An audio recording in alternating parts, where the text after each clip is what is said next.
Hi friend, welcome to our channel. तो दोस्तों, आज हम बात करते हैं post incorporation compliances of a company.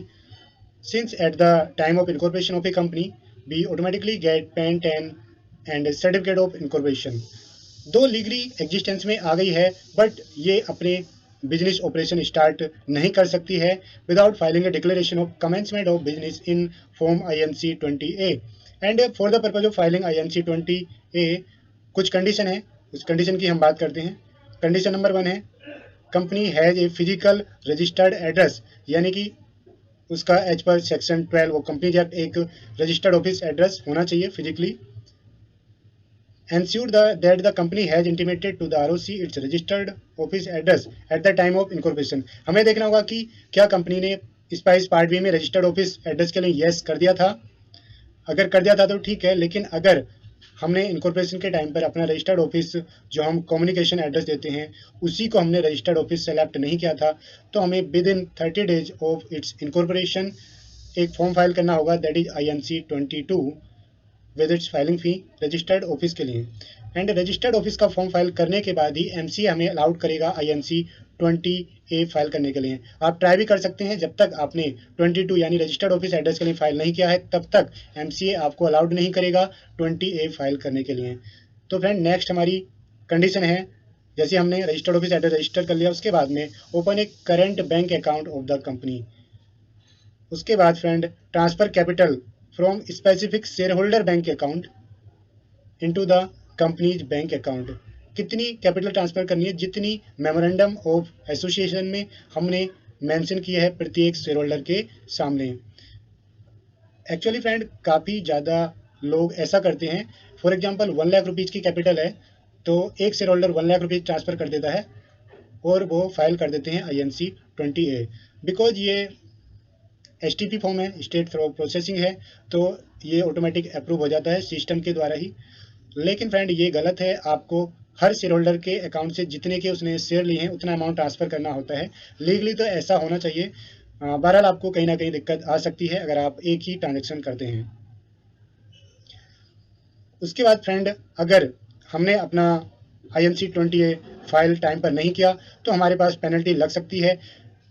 लेकिन फ्रेंड, अगर हमारा बिजनेस स्टार्टिंग में यानी कंपनी बनाने के बाद ही शुरू नहीं हुआ है तो हमें टाइम मिलता है 180 डेज का, यानी कि हमें अपना INC 20A फाइल करना होता है विद इन 180 डेज, यानी 6 महीने का अप्रोक्स हमें टाइम मिल जाता है। अगर कंपनी उसको फाइल करने में फेल हो जाती है, नहीं कर पाती है within 180 days, then the CIN of the company gets locked and eventually the ROC would close the company. Section 248 of the companies act sets 2 ground for closure as under. अगर हम 20A file नहीं करते with in 180 days तो हमारा जो सिन है वो lock हो जाएगा और ROC सेक्शन 248 के अंडर हमारी कंपनी को क्लोज कर सकती है। 248 के अंडर जो दो कंडीशन है, section 248 subsection 1 clause D, the subscriber to the memorandum have not paid the subscription which they had undertaken to pay at the time of incorporation of a company and a declaration to this effect has not been filed within 180 days of its incorporation.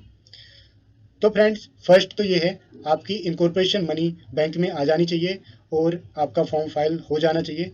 लेकिन अगर ये file नहीं हुआ है और ना ही incorporation money I है, तब आपकी कंपनी क्लोज हो सकती है।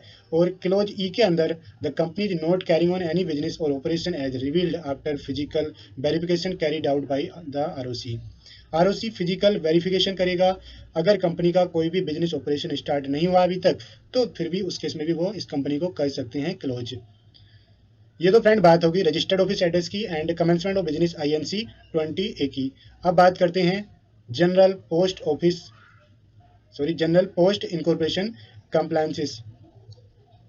अगर हम जनरल कंप्लायंसेस की बात करें तो फर्स्ट हमारा कन्वेनिंग ए फर्स्ट बोर्ड मीटिंग, जो हमें with in 30 days of its incorporation call करनी होती है और उसमें हमें डिस्क्लोज करने होते हैं इंटरेस्ट ऑफ डायरेक्टर्स और हमें ऑडिटर को अपॉइंट करना होता है विद इन 30 डेज में, यानी कि फर्स्ट बोर्ड मीटिंग में ही कर देंगे।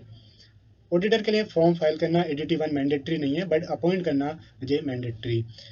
तो फ्रेंड, अगर कंपनी एक्ट के अंडर हम कंप्लायंसेस की कैटेगरी बनाएं तो हमारी दो कैटेगरी बन जाती है, एक है मैंडेटरी कंप्लायंसेस एंड सेकंड है event based compliances. Mandatory compliances वो कंप्लायंसेस होते हैं चाहे कंपनी में कुछ भी हो, यानी कि कंपनी का बिजनेस कम चल रहा है या ज़्यादा चल रहा है या कुछ भी हो, वो काम करने ही करने हैं, यानी कि वो मैंडेटरी हैं।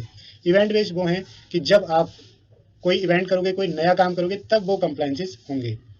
तो हम यहाँ पे मैंडेटरी कंप्लायंसेस कवर कर रहे हैं, like calling of first board meeting, उसमें हम डायरेक्टर भी अपॉइंट करेंगे, and disclosure of interest by directors, अगर हमारे डायरेक्टर भी इंटरेस्टेड हैं तो उसके हमें MGT DIR 8 वगैरह फाइल करने होंगे। Provision of maintenance of statutory register MGT 1 और डायरेक्टर्स के रजिस्टर हमें किस तरीके से मेंटेन करने हैं उसके हम प्रोविजन बना देंगे। हमें अपना बैंक अकाउंट ओपन करना होगा, ये नीड बेस्ड है, बट हम एकदम स्टार्टिंग में भी कर सकते हैं, बिकॉज हमें 180 डेज के अंदर 20A फाइल करना है, तो उस केस में ये मैंडेटरी बन जाएगा। बट स्टार्टिंग में 1 महीने 2 महीने ये नीड बेस्ड भी हो सकता है, अगर ज़रूरत है, यानी कि बिजनेस कमेंस हुआ है तो हमें शुरू में कराना पड़ेगा, अदरवाइज हम विद इन 6 मंथ करा सकते हैं। Demand and collection of paid up capital from the share holders, ये मैंडेटरी है। हमें अगर ऑटोमेटिक यानी अपने आप से शेयर होल्डर कैपिटल अमाउंट नहीं देते तो हमें उनको कॉल करना पड़ेगा, यानी कि कॉल आपने देखा होगा ना, first call, second call, third call, final call, इस तरीके से। File declaration for commencement of business in form INC 20A with in 180 days में ये करना होता है। अपॉइंटमेंट करना है हमें फर्स्ट ऑडिटर का with in 30 days of incorporation, ये मैंडेटरी है। इफ नॉट डन, अगर हमने 30 दिन में नहीं किया तो हमारे ऊपर पेनल्टी लगेगी। Issue of share certificate with in 60 days mandatory है, बट अगर हमने नहीं किया है तो हमारे ऊपर पेनल्टी लेट फी लगेगी।